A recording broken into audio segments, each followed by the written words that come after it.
Like many of you, we battled depression during life's ups and downs. Music has always been the one thing that we could rely on to get us through the tough times that we all face. Follow us on our journey as we discuss the healing power of music, Interview bands, break down genres, review band biographies, and more. This is the When Words Fail Music Speaks podcast with Blake Mosley and James Cox. Hey everybody, welcome to our another interview on our When Words Fail Music Speaks podcast episode. I got a very awesome guest today. George Chamberlin from Ritual Earth. The Ritual Earth origin story is thus. Formed in 2018 when Philadelphia grindcore vets Chimp Grinder found himself in need of a new vocalist capable of aiding the band with their journey into musical exploration and refining their sound.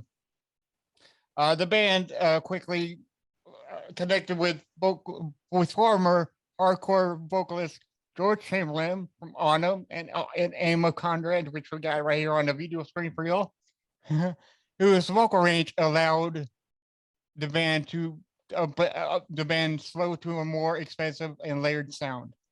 The pairing result in the new band that merged the riff rock stylings of heavy psychedelia, I guess, with the slow tempos of doom and the atmospheric elements of shoegaze. Ultimately, Ritual Earth coined the term doom gaze. Nope, you didn't? No, we'll talk about that in a few minutes. I'm like, oh yeah, because I was confused about that too. So, but the band later added keyboardist Mark Boyce from Mohawk in Delta 72, who included synthesizers and electronic elements to their music. The band consists of George Chamberlin vocals, Steve Minsick guitars, Chris Scott on bass, and Chris Turek on drums. And we're glad to have singer George Chamberlin with us today. How you doing, sir? Good. How are you? Thank you so much for having me. I definitely appreciate it.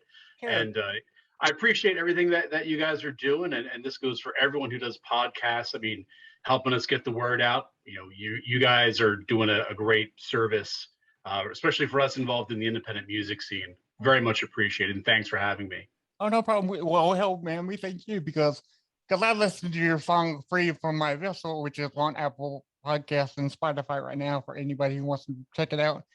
And it's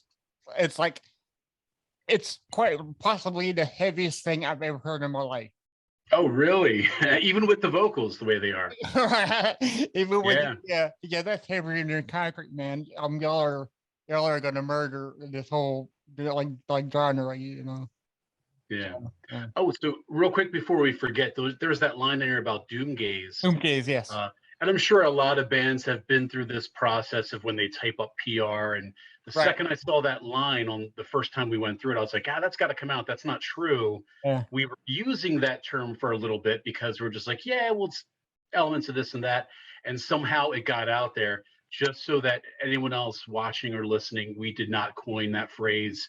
We actually, we use it to describe some of our songs because on the album, there's a wide range of different things that happen. But we did not for sure coin that phrase. It's been around for quite some time. Yeah, right. Because I've heard of doom metal, but never doom gaze. I don't know what that is. I was going to say if you want, I can elaborate. So shoegazy music, like some of the older stuff would be like My Bloody Valentine and Cockatoo Twins and stuff like that. They brought in elements of just different sounds and like. I would just say create, in some cases, a trippy atmosphere type sound. And that's what we kind of pulled into some of our songs. On Free From My Vessel, it might not be as apparent, but on some of the other songs on the album that are a little bit more on the mellower side and trippier and even more psychedelic, the only way to really explain how everything came together is just to kind of use that phrase. And I've looked into some other bands that consider themselves doom gaze. One band that comes to mind would be Slow Crush. which is a great heavy band to check out. Another band from Philadelphia called Dreamswell. They're also awesome. And that's just a term that we used to categorize some of our music. But yeah, in addition to Free From My Vessel, I Am Dreadnought is another song that just got out there on Spotify. And that's probably the heaviest song on the album. It's straightforward and probably one of my favorite songs too. Now, your debut album comes out in March, right? March 20th. Yep. Okay, yeah. I think it's pretty soon. March 18th. Yeah, we're also right. Yeah. And the only reason why I remember that date in particular is because we're playing a show that day up in Connecticut. So we're gonna have our records with us, and we're gonna be selling them or giving them out. Who knows? Probably giving them out. Right. Yeah. But it's gonna be like a big launch party or something, you know.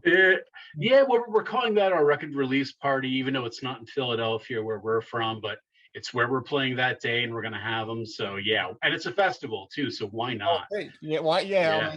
Yeah, because festivals pulling like a large number of crowds, and if I think that's a great way how to get your music out. I mean, if your like debut album comes out, you know.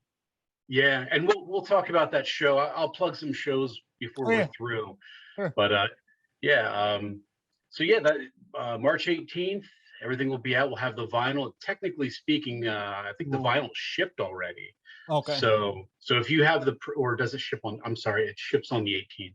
Our vinyl shipped to us already, so we'll have it. And, nice. Yeah, because I'm a big vinyl hound, and I think that would take that vinyls take up most of my money. Oh yeah. I'm kind of glad it does, other than drugs, because that music is my drug. You know. Oh yeah.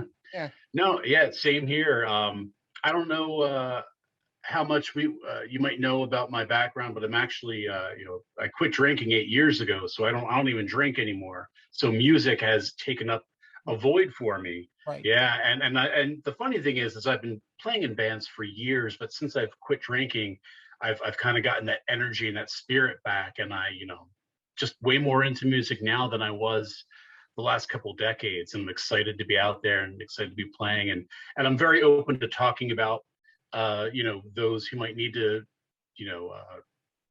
take a break from drinking or whatever it is they might be in their lives. And I've always opened it up to friends for conversation. So okay, well on that subject, since I now know it, how long have you been sober? So as far as drinking goes, I quit drinking about 8 years ago. Now, some people just, some people describe sober as completely, no drugs, no alcohol. I can't say I've been drug-free this entire time. I'm not into any particular drugs in particular, but alcohol was my problem. And I got to a point in my life where I couldn't control who I was or what I did, but I can control when I drank. And at the end of the day, I decided to just quit drinking, and it was the best thing.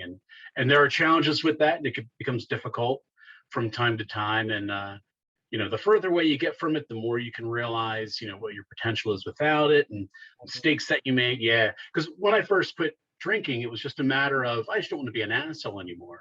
And and as I'm looking back now over time, it's like, wow, I didn't realize all these other things that were key indicators for me that there was a problem. But now that I'm good distance away from it, I feel in great control of where my life is headed. Great, man. I'm proud of you. Yeah. Thank you. Yeah. Well, congratulations on your 8 years of free from alcohol. That's wonderful. Yeah, because I know people who are still struggling, because I work at Outback Steakhouse. Yeah. And I've had a few friends that are not doing too well. So yeah, so I think he's getting help right now, but then again, he hasn't been to work, and I don't know when. I need to check up on him, Yeah. Oh yeah. Yeah. Because I always check on your friends, I was gonna say always check in on your friends, yeah, especially whether they think they know it or need it or not. It's always good to check in. It is. And over the years, there have been a couple friends of mine when I was much younger that I wish I would have checked in on. We could have prevented some horrible things from happening. But again, sometimes that comes with age.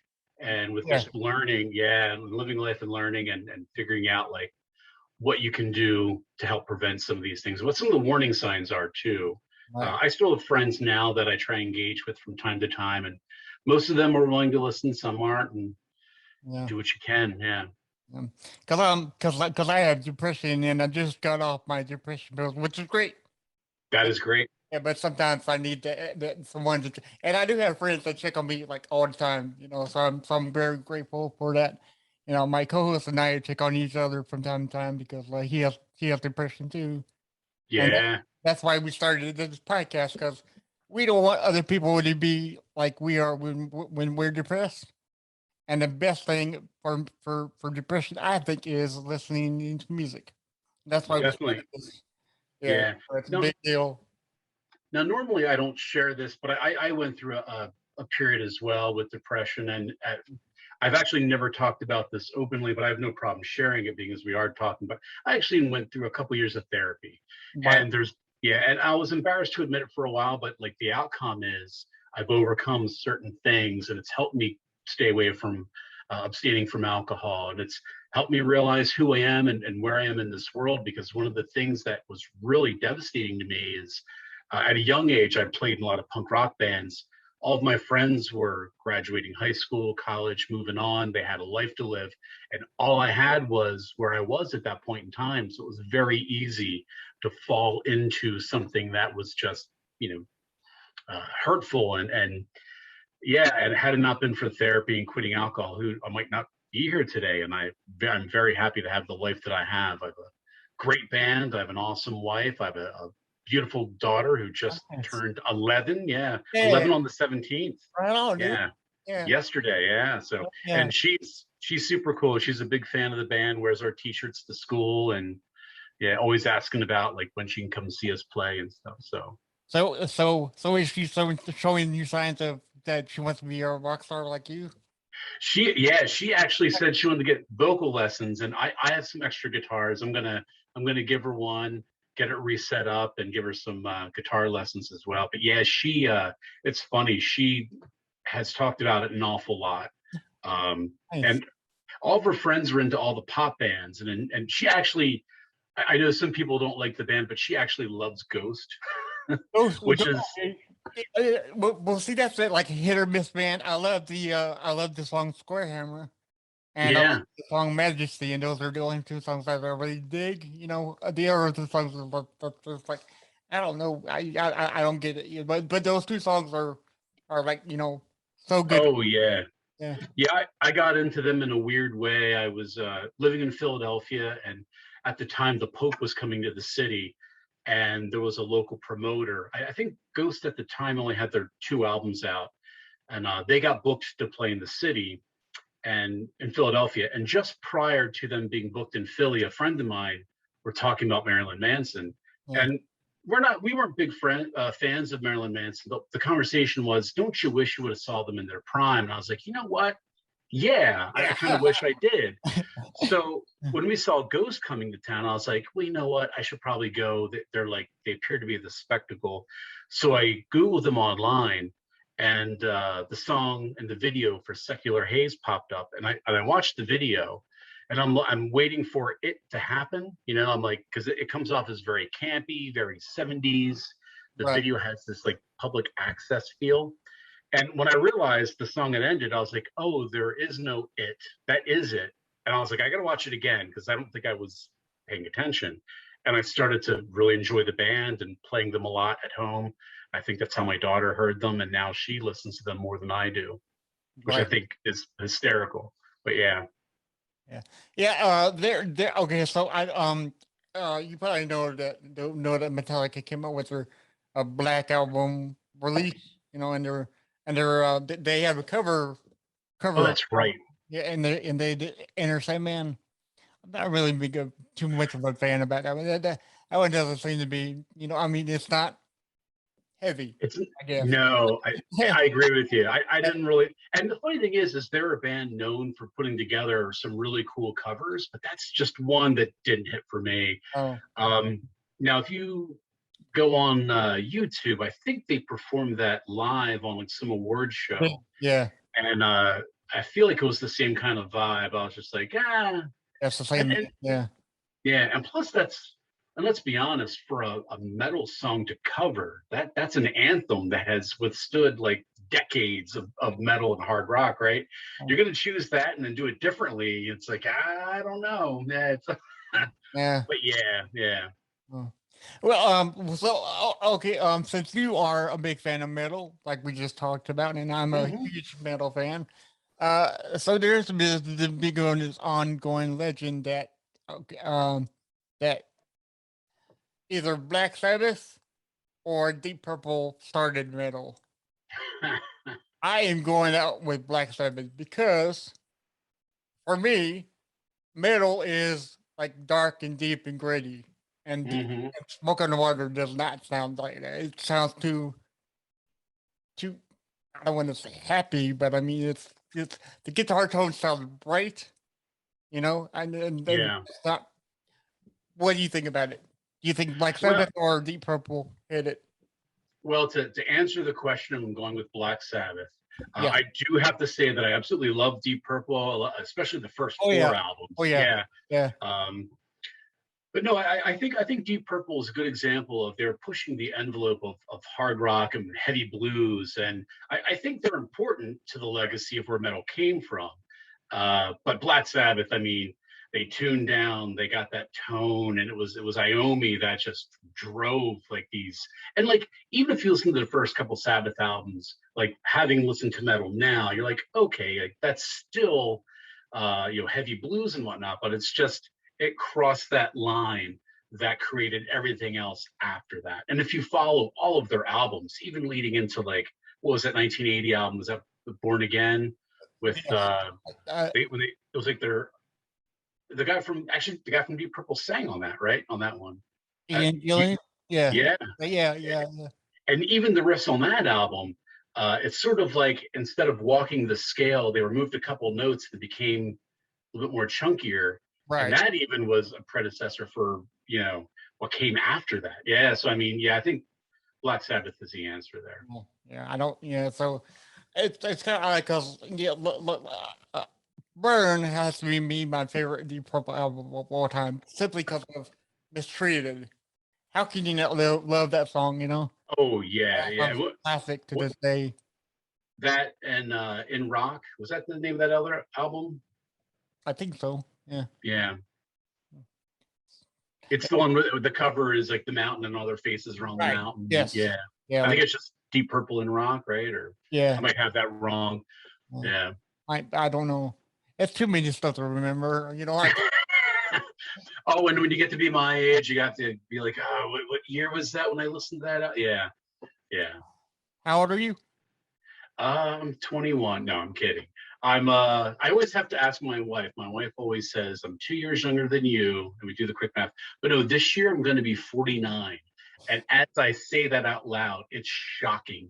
Because there was a point in my life where I didn't think I'd make it to 40, much less 49 and happy, right? And happy. You're right. Well, I'm 42, so I'm almost caught up. You look great for 42. I thought you were like 32, maybe. Yeah. Yeah, without the beard, I got like 16 or 24. I'm like, thank you, but I'm not. Did you get carded when you go to buy like cigarettes?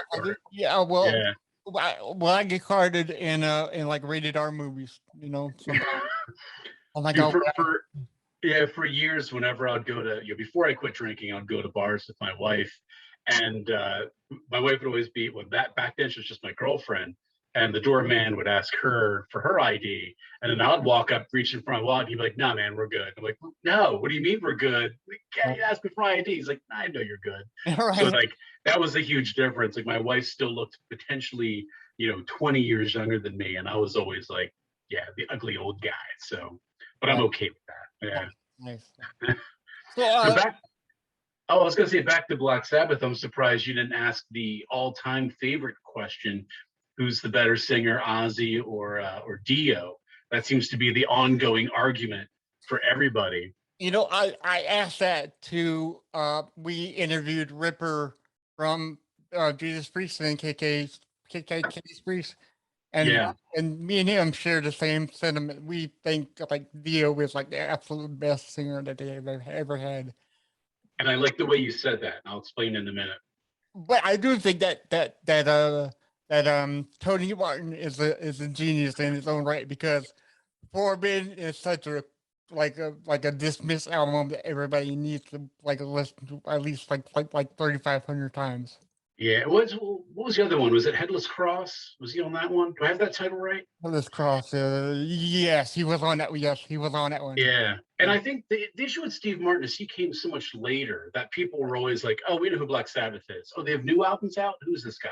You know? Right. But actually, Tony Martin. What did I say? Steve? Yeah. What did I say? Steve Martin? Yeah, the actor. No, yeah, Tony Martin. Yeah. Yeah. But I heard that is his albums are going to be re-released, so that's great. I did see that recently. Yeah, they're re-releasing all of that whole era, right? Yeah. Or did I think Dehumanizer, sorry, was already re-released, I think. So it's everything after that and beyond, I think, is what they're working on. Right, and but specifically, Tony Martin says that my era, so that's gonna be like Hellish Cross and Forbidden, and I think he did like one other song, one other album after that one, which is great. Yeah. You know, so yeah.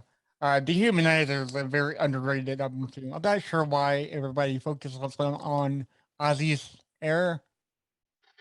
I mean, Well, I understand that he started the whole like heavy metal genre, but I mean, Dio, man, come on, man, it's Dio. You know?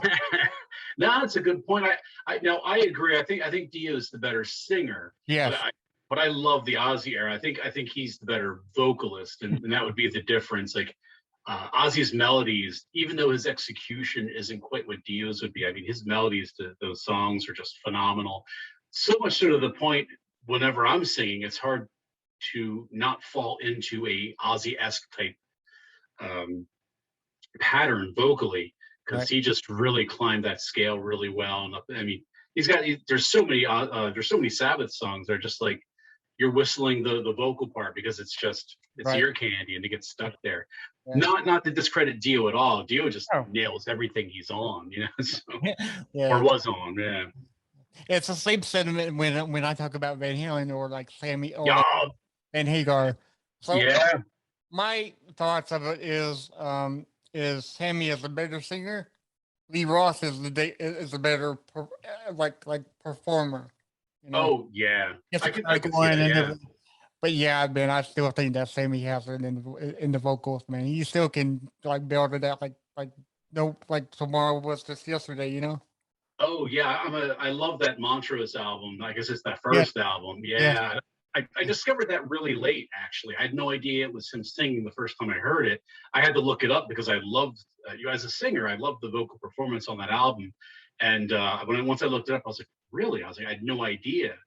But yeah, it's a great album. And I do love David Lee Roth as well. Those earlier albums were just phenomenal. He's the kind of guy that captures energy really well in the studio. Yeah. And that's what it is. And it's lovable when you hear it. It's fun, you know, like, that's what I like about those first couple albums, especially the first one. I mean, what a debut that album was. Yeah. Oh, they had Eruption in it, and I think Van Halen 2 had Jump and another song. Yeah, man, you can't go wrong with that. Yeah, I think it was 84 that had Jump on it. Okay. Jump in Panama. Yeah. I forget. God, I can't remember what's on 2 now. But like the first one just has like Jamie's crying and I mean, it's just a phenomenal album. Yeah, but my favorite Van Halen album was 5150. That's a great album too. Yeah. Can't go wrong, man. Same Hagar, you know. Not away, dude. So can you tell us about the band Autumn? I couldn't really find anything on it. I found the picture of the old album, but I heard the old album and I'm like, okay, well, there's nothing about the band. So yeah, I could definitely provide some links, and even if I were like for anyone searching for Autumn was a band that I did right after high school. There was a couple different evolutions of the band that eventually became Autumn, but we were part of like the early '90s punk rock hardcore screamo scene, if that sounds familiar. So it was like I'm trying to think of some bands to compare it to, and it's even weird to compare it to anything today because by saying the word screamo or emo, right. I'm sure it makes you think of some different bands. But yeah, it was a band we did in the early '90s. We put out a couple 7-inches and eventually signed with Revelation Records and put out an EP on the Crisis imprint. But if you were to Google Autumn emo hardcore, you'll find some of the links for it. Ironically enough, an old friend of mine has a record label called Hell-Minded Records, and he is releasing an album for Autumn, which actually comes out this month. Oh, nice. Yeah, and it's we're calling it a retrospective because Autumn recorded 2 full-length albums that never came out. They came out as EPs. So this particular record focuses on those 2 albums and alternate versions of songs and unreleased material. We unfortunately had way too many songs to do a discography on an album. Right. We probably would have covered like 3 or 4 records actually. We have hours upon hours of music.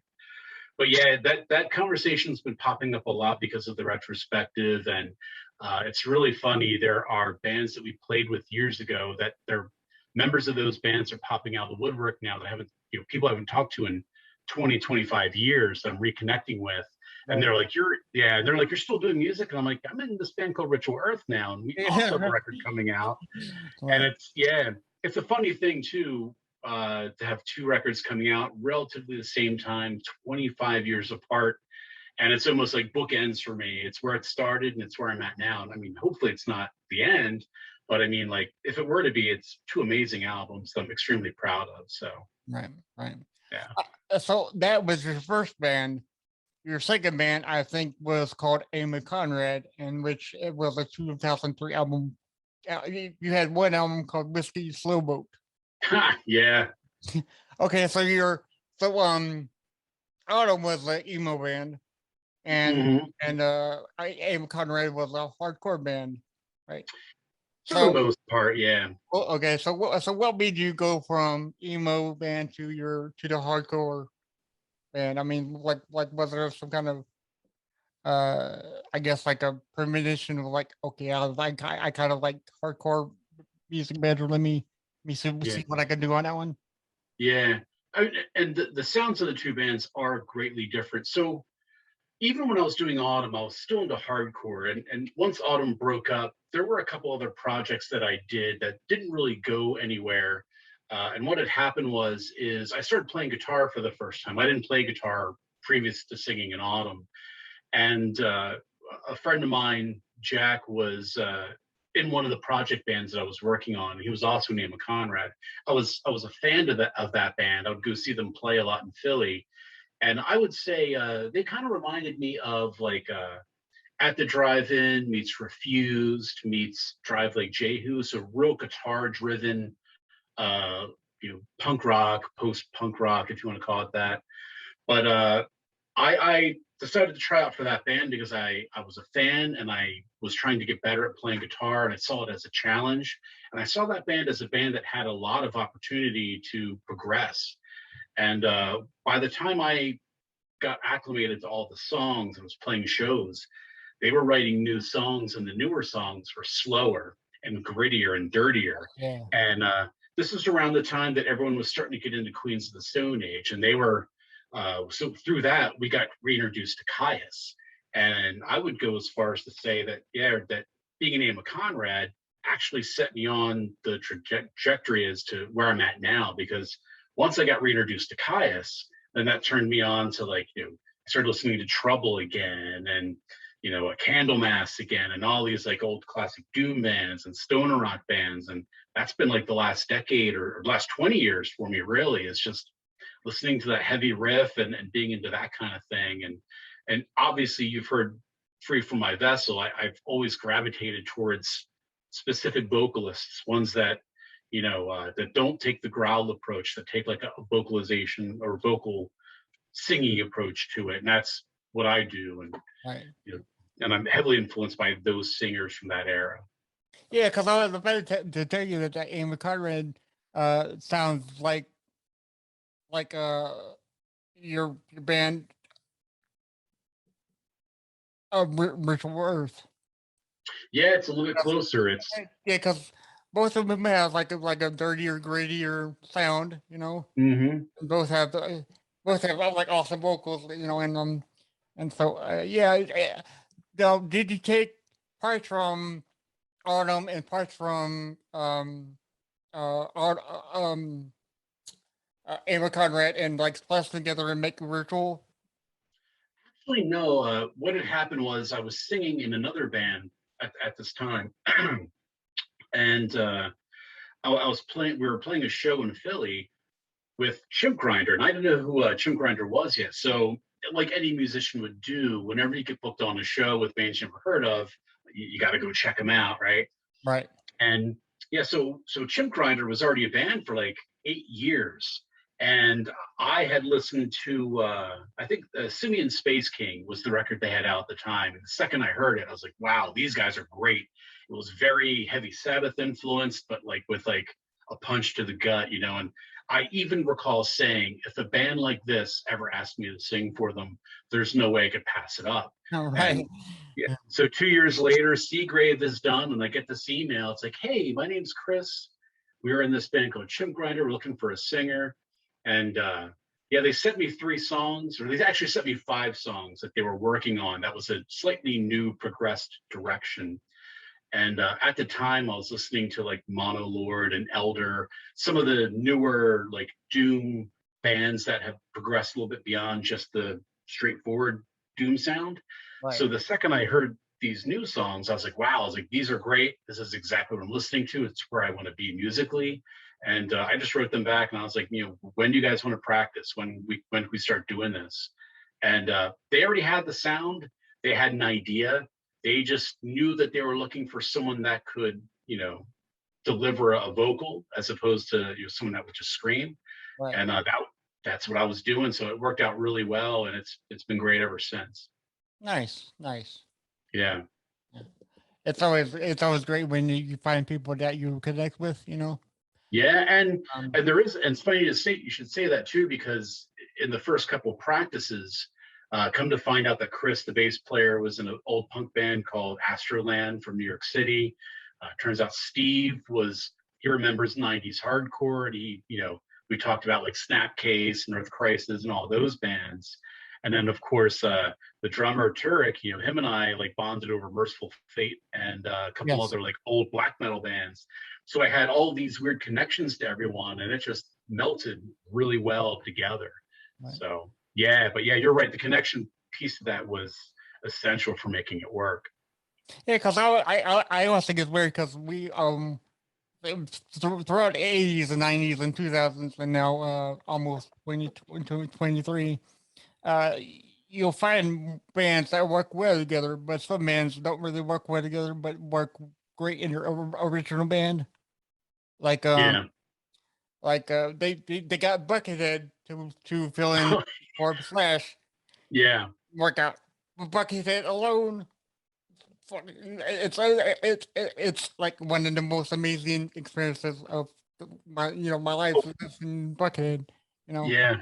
So, Yeah, and it's funny you should say that as a guitar player, you know, because I played guitar for a lot of bands in between where I'm at now and the early 2000s when I was named Conrad, a good 20 years, close to 20 years of playing guitar. So as a guitar player, I absolutely love Slash and I love his style, but I have a huge appreciation for Buckethead as well. But in my mind, it's over here and over here. And I'll never forget, I was like Buckethead performing as Buckethead with Guns N' Roses was one of the weirdest things I've ever seen. I'm like, and it didn't make sense to me because you're right, Buckethead is like, he's this guy. You know what I mean? Like, I don't even know how that got together, how that came to be, but see, I almost think that Buckethead is among the like the Steve Vai and Hendrix and Steve Ray Vaughan playing style, you know. Yeah, he's definitely, I guess would you call him a virtuoso? I mean, he does a lot of just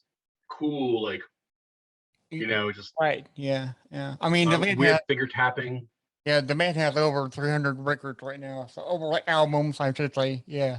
Oh, I didn't know that. Wow. Yeah, dude, look up his discography. It's And like 4 lines of like just straight like hundreds, hundreds of yeah, it's amazing. yeah, that does sound amazing. Wow, I'll check that out. Yeah. Yeah, yeah, yeah. So like I said before, and I'm going to say it again, your voice is awesome. Uh, Thank you. so did you realize that you had a voice like that when you were growing up, or did you get to like classes and train, and or like did somebody like, oh holy crap, man, you can really sing, you should try out for this band or something. Uh, well, again, thank you for the compliment. So when I was younger and I was into punk rock, I still always gravitated towards the singers of whatever genre music I was into. Right. So as a young kid, I loved, Uniform Choice and 7 Seconds, and those are two bands that have like more of a vocal singer.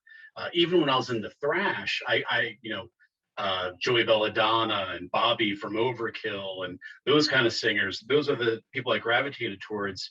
So there was one day I was at practice, and originally in autumn I played bass, and we lost our singer. And one day at practice, I just kind of like did something. I showed the guys something I was working on, and it was Rich, our guitar player, that's just like, "You should just sing." All And right. I was like, "Really? Well, tell me more about how my." But yeah, and then over the years, I just worked on it. Eventually, a couple years ago, I finally went ahead and got a couple vocal lessons. I think I honestly had like four, but I learned how to do vocal warm ups. I learned a couple tricks. YouTube is great for that. Yeah. But I will say this: I need to, I do vocal warm ups every day. It's about a half an hour. I practice good vocal hygiene as far as like if I'm going to have caffeine, I make sure I replenish with water. I also have a lot of allergy issues. So I need to stay on top of, yeah, because the mucus, and Yeah. trust me, there have been times I go to play a show when I was younger and I'm like, I Right. can't do it yet. So I got to stay on top of like what kind of, how much dairy I'm taking in over the course of like a week or two prior to recording or a show. It's a daily workout for me, but yeah, I guess, and I apologize. I trail off when I start talking, but Thank yeah, you. no. To answer your question, yeah, like a buddy of mine just suggested it. Like I knew that I kind of wanted to, but I never knew if I had I never knew if I had like the balls to be a front man is what it really comes down to. Right. And even now, I kind of still don't. I don't talk a lot live. I let the music happen and I just come in and I say the necessary things, but I'm definitely not a guy to give a spoken word in between songs for sure. Right. Yeah. I don't know if I like that or not because I must have been to like a million concerts back in the day. Yeah. And I've always thought it was okay for the singer to say something because that might give the band some time to retune and whatever they gotta do and then go into the song. So, right. Yeah. So I guess There, the thing is the bad thing, I don't know. yeah, I want to say it was like our first or second show. Our bass player, was it Chris or was it Steve? One of the guys in the band had leaned over and said, "I got a tune. Just say something." All right. And it was like Yeah. our first or second show, and I'm like, "We got shirts for sale in the back. They have our name on them." All right. Go buy them. Yeah, it's ever keep talking like. And they're in all three sizes. They're in small, medium, and large. Like I'm just not good with that. You know what I mean? Yeah. Because I know that like here's the other problem that I have is that I thoroughly enjoy telling really bad dad jokes. Yeah. So I try and not talk too much on stage because I know it's bound to happen. And it's just not a good look for this metal band. And I'm like, hey guys, you know what I mean? Like Yeah.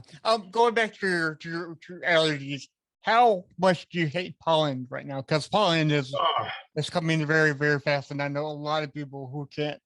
I mean, just yeah, I feel like it's getting worse every year. Now, yeah. now I'm not kidding when I say this. Today, I actually went downstairs and took something earlier because my sinuses were so bad. I could feel it up in here. Everyone in my house right now is actually, I don't want to say sick, but we're all suffering. And we have, I know it's not that time of the year, but we have all these flowers that pop up in the summer out back. And usually around the end of May, none of us can talk or breathe for at least a week because it gets so Yeah. bad. Yeah. Yeah, and I have I have this little black CRZ, and like a day or two of May, you can walk out there, and it's not, the car's not black anymore. It's just yellow and green with all the pollen on it. But yeah, it really kills me that time of year, and that's when I have to stay on top of as many things as possible to try and avoid it. But it's almost unavoidable. Right. Yeah. So I guess it's millions of bucks of like Claritin and Zyrtec for you, right? Yeah. Well, the one thing I do, and for any other vocalists listening, I use what's called a neti pot. I don't know if you know what that is. You're not. So it's this pot that you put some like a salt mixture in, and you mix it with hot water, and you basically hold it, and the water goes out of the pot in your nose, up your sinuses, and out the other side. Okay. And yeah, so during the month of May, and even April, May, June, I'll neti twice a day, once in the morning and once in the evening, just to get that out of there, out of my system. Because if I don't do that, I literally can't breathe for a few days at a time. And right. I'm walking around doing that, like, you know what I mean? Yeah, it gets pretty bad. But yeah, you should look it up and check it out if you have allergy issues. Okay. Have you heard of because I just spoke with last year I spoke with a professional wrestling coach, and she said that pineapple juice is great for like clearing out everything and getting everything ready. So I don't know if you've tried that yet. I haven't, but I've heard that too. Yeah. And she said it's really, really great. Really? Yeah. You know what? I'll look into that again. I mean, I'm really comfortable and happy with what I've been doing the last couple of years, but I mean, I'll look that up as well. Yeah. Oh, and of course, there's also Entertainer's Secret. So if you're taking something that dries you out, it's actually called Entertainer's Secret. It's like a glycerin water mix. Right. Spray that on your throat, and it helps smooth everything out. And it's nice. So there's not just one thing that'll do anything for your. You can find a lot of good stuff, So that sounds awesome. So Rachel Earth currently is signed with Iodine Records. Yep. So, can you tell us how this partnership came about? Like, did they find you and did they come and see you play live? And okay, well, would you like to join us? Or something like what? Or like, did you seek them out?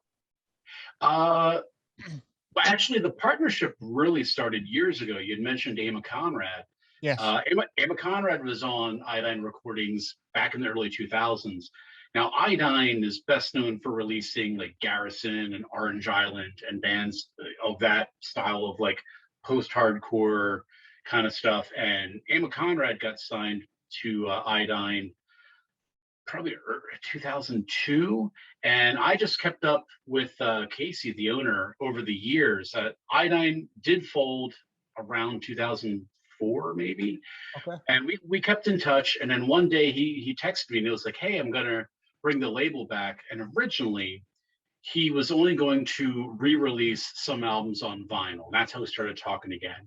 And I just happened to say, "By the way, it's funny you should write me because check out this band I'm working with called Ritual Earth." And the way that I proposed it was, I have most of the money to do vinyl. And I should probably explain this record that's coming out. This is actually a re-release. We self-released it during COVID. Okay. Very limited on CD. There's only like 100 CDs. Nice. And I approached him and said, "I really want to release this on vinyl, but I don't have all the money. I don't have the connections for distribution." He heard it. He was just like, "I want to put this out, and I think I'm going to start doing a label again anyway. So let's talk about it." And that's how it came to be. And Casey and I have known each other for a long time. We're old friends, and I love when I get to work with people that I've known for a long time. This way, you can just be very honest and blunt with each other. You can bitch about stuff when you need to like air it out. And Casey's been really great and really helpful. And I also have to say he took a big chance on us too, because we don't fit the aesthetic of the other bands on the label, but we're close enough to not be out of that element either. And my theory has always been, if you like music, you like heavy music, it's a big umbrella. Let's be inclusive and try and include all the bands that we can and not really keep it narrow. And he was very open and receptive to that. Now, he knows that we're going to be a challenge because we're not his normal fan base, but he took it on, and we're doing our legwork, and we already got a bunch of pre-sales ordered. So I mean, once it comes out, we're excited for people to get it, and we're excited to hear like what everyone thinks of it. And it's so great that you found somebody who you can actually trust nowadays, because I've heard like horror stories in the music industry, like Slipknot. They're finally getting out of the road. What is it, Roadrunner Records? After Yeah. years, and they're tired of telling them, or of them telling them Slipknot what to do, how to do it, what to do. You know it. Yeah. I talked to the thinker from Nonpoint, Elias, and he and his band created their own record label. They're like, I'm done. You know, we're done taking all this shit from other bands and other record labels.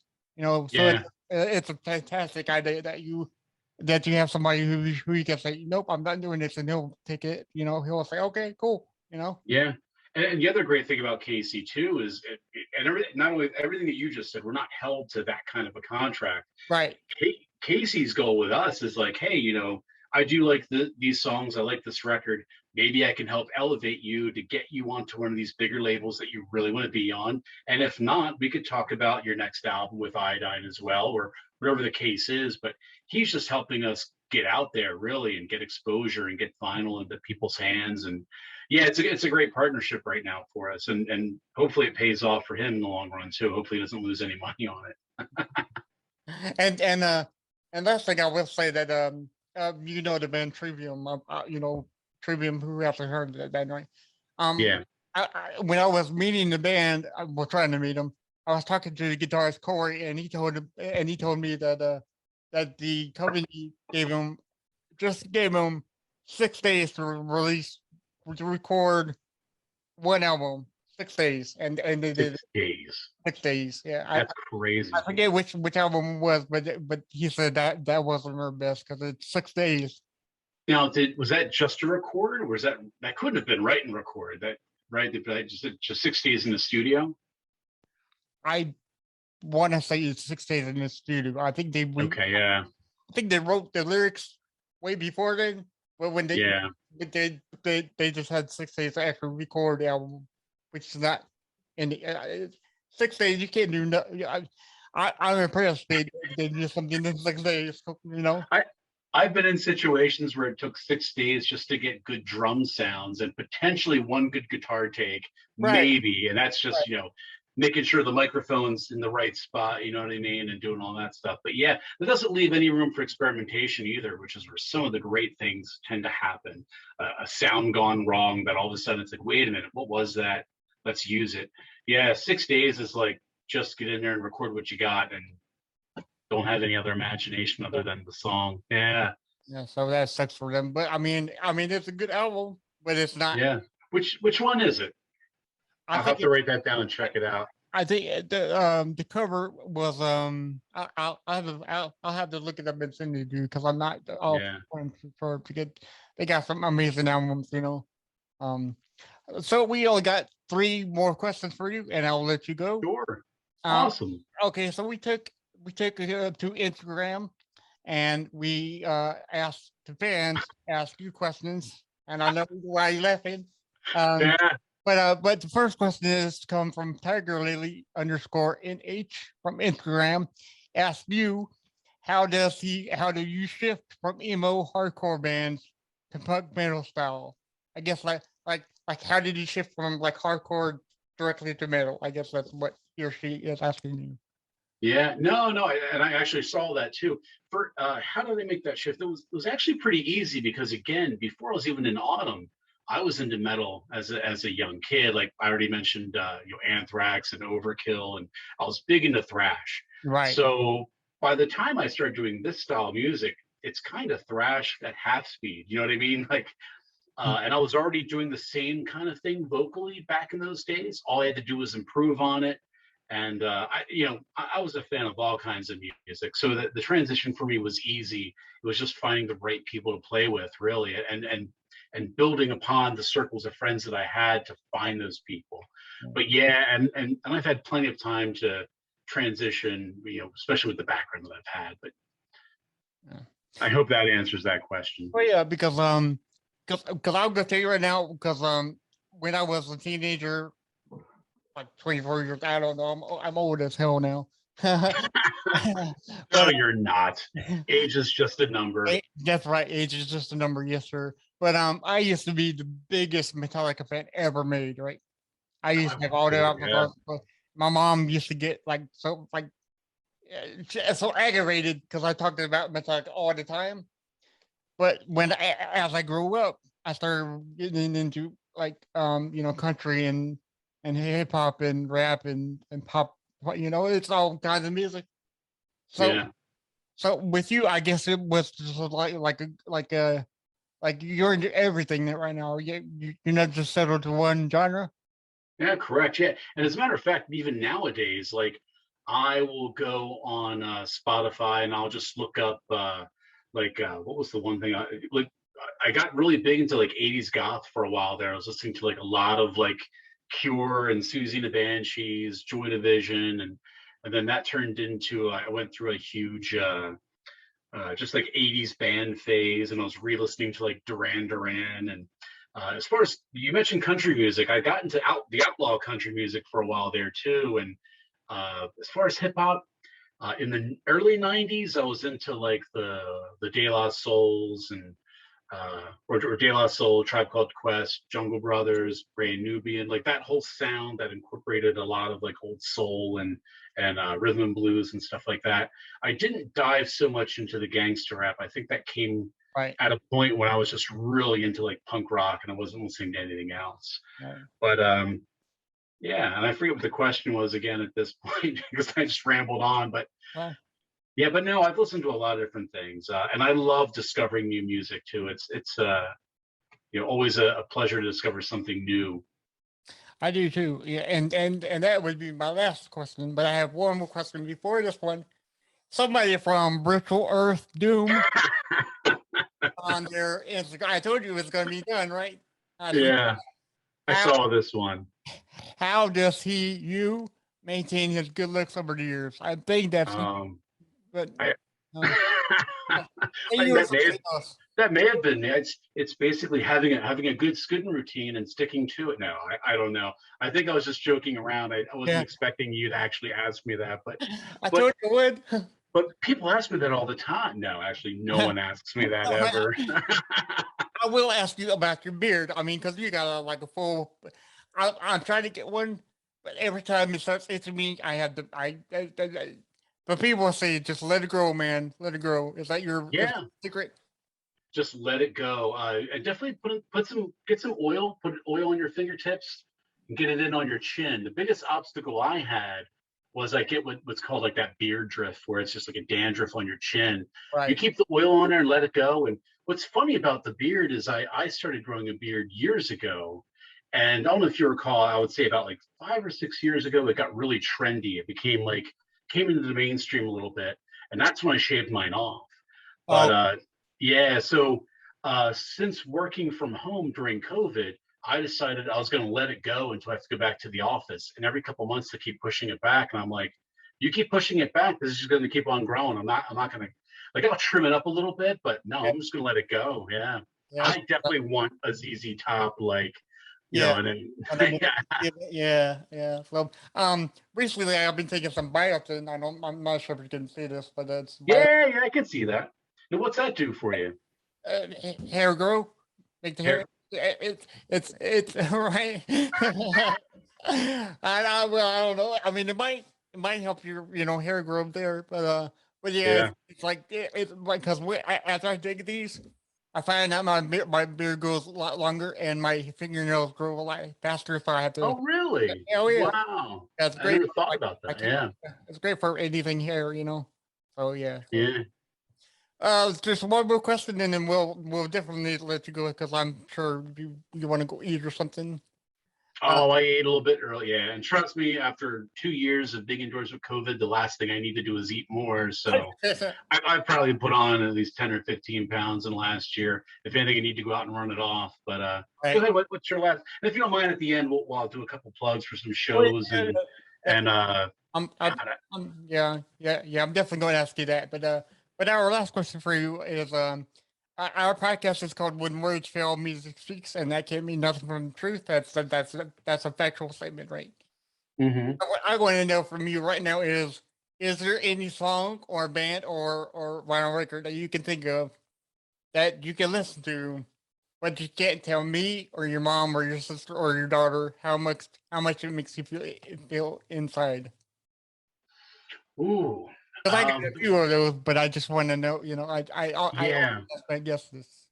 So there's one song that, and by the and just to make sure I'm on the same page, is it because I'm embarrassed to admit how it makes me feel, or No, no, no?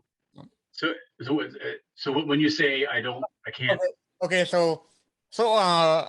When I listen to the song "Talladega" by Eric Church, right?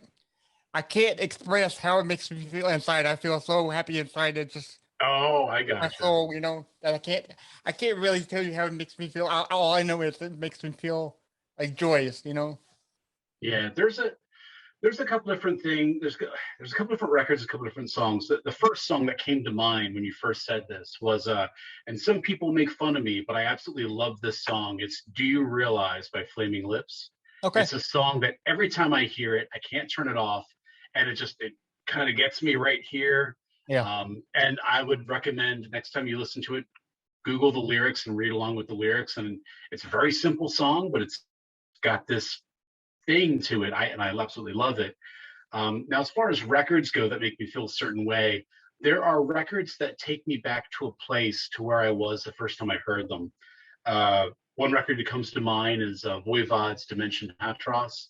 Boy, Uh, yeah. Great. and Voivod, Yeah. Voivod is one of my favorite, probably my favorite band. My two favorite bands are Voivod and Soundgarden, but Soundgarden. uh, Yes. yeah. And Yeah. Bad Motorfinger is another album. Yeah. So both of those albums, Mm. whenever I listen to them, I'm not listening to a song today. I'm going to listen to that album today, right? And they take me back to a place. They remind me of, like, with Voivod, it reminds me of, the first couple of years of junior high, meeting those friends for the first time, discovering metal, and just like, I remember being a kid and coming home, and I had the vinyl, and I would put it on the turntable, drop the needle, bust out the layout, and I'd read those lyrics Yeah. over and over, and Right. it Yeah. takes me back to those days. Another album that might be, for some of your viewers, might be a little bit more obscure, but Youth of Today, We're Not in This Alone. It's a hardcore album, and whenever I listen to it, I imagine that I'm dressing myself as if I'm going to a hardcore show, and it's almost like I could smell that summer. It's a bizarre thing, but it really takes me back. I had a really shitty beat up Camaro that I drove around all throughout New Jersey to different shows. I would get lost on the Jersey Turnpike, and I had that cassette in my tape deck, and I'd listen to it all the time. And yeah, those are the couple that come to mind. And there are a bunch of other albums. I mean, I could probably keep going that remind me of certain things, whether it's being a child. Um, the last couple Beatles albums, my mom was a huge Beatles fan.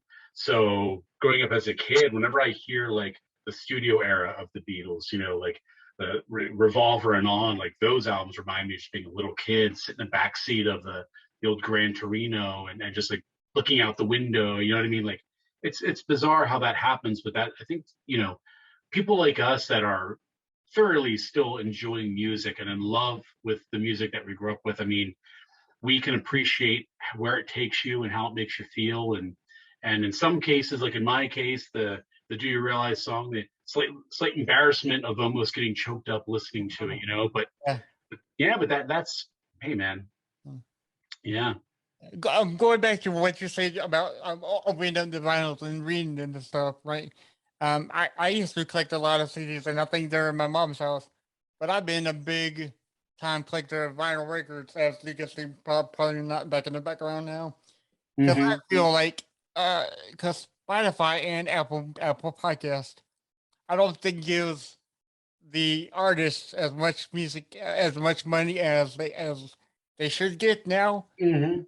So I'm a big time promoter and buy physical copies now. More Yeah, than ever. And I love opening up the vinyl, and looking at all the pictures and stuff, and reading. Reading yeah. lyrics just like you did. Yeah, and I think the other huge difference too is, and don't get me wrong, I do use Spotify, but in my mind, Right. Yeah. I'll queue it up on my phone when I'm on a drive going somewhere. Let me Yeah. listen to some music and I'll make a mix, right? Right. But what Spotify creates is, you could make a choice in about 30 seconds as to whether you want to continue listening or not. But I remember being a kid, and when you buy an album, there's more appreciation. You're going to give it more of a chance to grow on you. I remember buying just on based off the name of the band and the cover. I bought Metal Church's "The Dark" on cassette, and the first time I put it in, I was like, I'm going to give this a shot. And when I first listened to it, I was like, I don't know if it was what I was looking for. But I listened to it again, and it started growing on me, and I was like, wow, this album's great. And you can't do that with Spotify. But you dive into these albums, you listen to the guitar parts and the vocals, and you start to really appreciate the work that goes into this.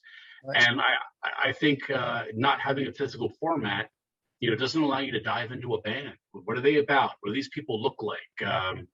What are they into? You read the lyrics, and it's like you can dive into the minds of the creators there, and that's a beautiful thing. And yeah, unfortunately, Spotify doesn't give you that, and I think that's the huge difference. And it's overwhelming too. I mean, yeah, there's this thing that pops up on my Spotify. It's just called Discovery, and it's like based off your listening habits, other bands. And while that's a great introduction, it's like there's like 30 or 40 songs on that list, on that playlist, and start scrolling through them. Well, this one's good. This one's good.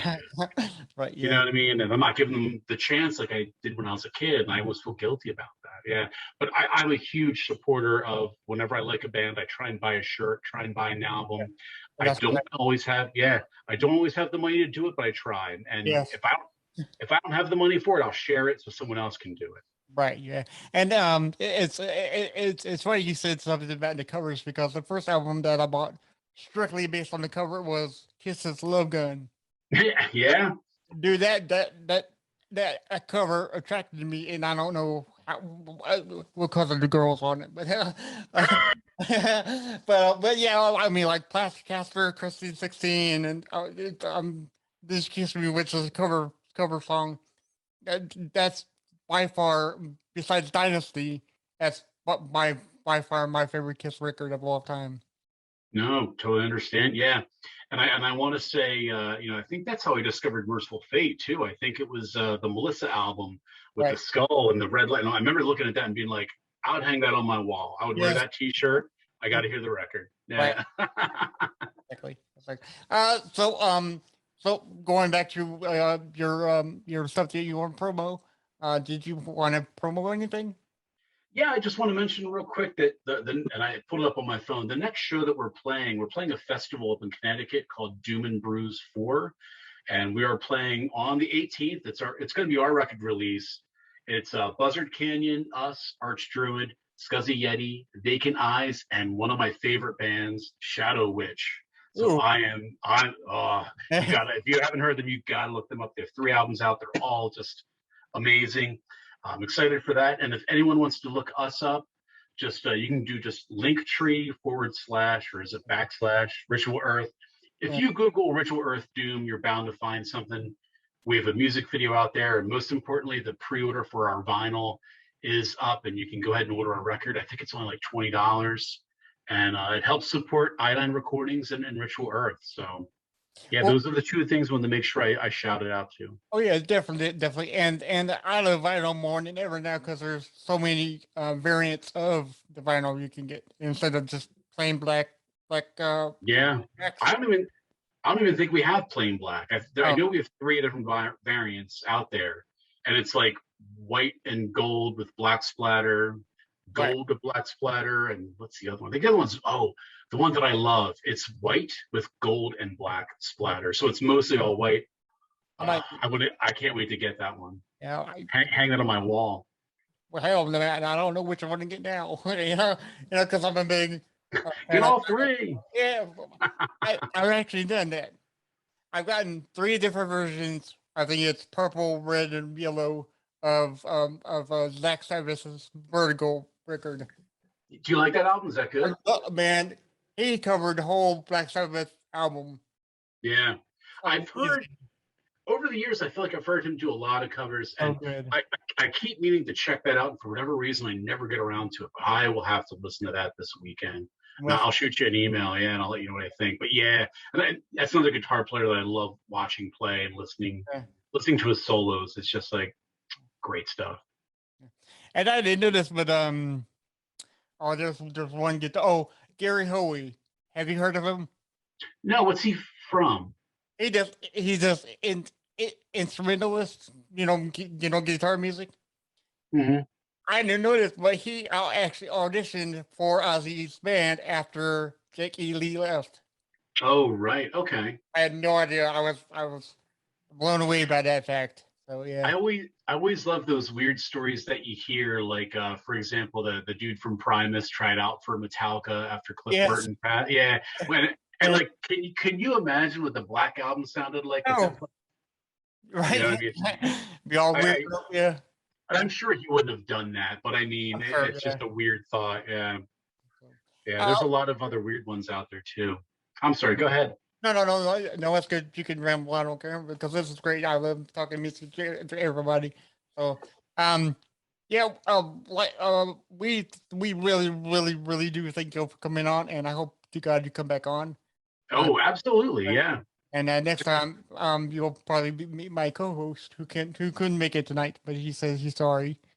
So that's fine. Yeah. No, and thank you again. Thanks for having me, and thanks for doing this podcast and giving these bands exposure. Again, if it wasn't for people like you, people might not find out about what we have to offer. So thank you, and for taking the time out. Very much appreciated. Oh, sure. Yeah, it's good. Yeah, because I'm like you, because I'm a big fan of music. I'm not just one genre, And I always love hearing different bands with different sounds. And when your band came across my email, I'm like, yep, I got to do it. Cool. Thank you so much. I appreciate it. Yes, sir. So thank you very much for coming on. All right. Thanks again. You take care. Have a good evening. Okay, man. You too. Bye. All right. Bye-bye.